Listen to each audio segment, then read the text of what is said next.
Well, yesterday's campaign was basically dominated by this picture. I think we can get it up now, of the 4-year-old boy lying on the floor of Leeds General Hospital because, as you said, there were no beds. We probably saw Boris Johnson initially refusing to look at the picture when challenged by a reporter, and then pocketing the reporter's phone before he eventually did look at it. But very swiftly after that incident, a counter-narrative emerged online.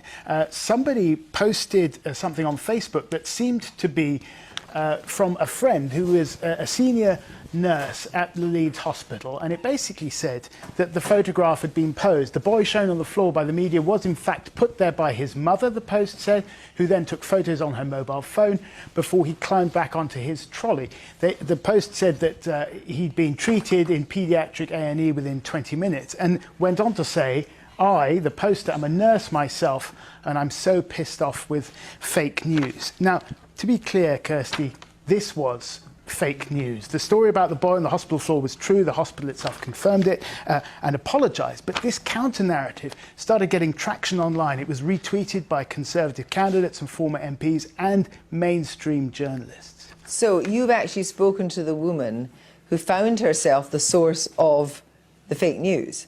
That's right. So Newsnight spoke to this woman. She is not from Leeds. She's not a nurse. She's a woman in her 50s. She said she'd been contacted on Facebook by somebody claiming to be an old school friend. She didn't recognise the name, but she accepted the friend request anyway, scrolled through her posts, saw this, copied and pasted it, left it for a while, and then within a few hours things went completely mad online, found that she was being retweeted everywhere. Now, I can't verify that account, but we've got absolutely no reason to doubt it. And she says she is now getting all sorts of harassment online. So what about then the next pushback?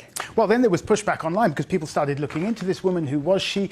They found out that her husband was a doctor who worked partially in the NHS, but partially also for a private healthcare company. And then they started looking at her son. Now, judging by his social media posts, he was quite involved in Conservative politics. And then the key thing, they found that he was friends on Facebook with the Health Secretary, Matt Hancock. Now, we've spoken to Matt Hancock's office. He says that this is one of the Facebook's account that's run by his staff. He said he's got no recollection of ever meeting Oliver Hepburn. His staff say he's never worked with him. This Facebook account, they say, has over 5,000 friends, and it is their policy simply to accept friends' requests. Now, not long before we came on air, I managed to speak to Oliver Hepburn, the son himself, and he told the same story. He said, yes, he was friends with Matt Hancock on Facebook, but he'd never met him personally.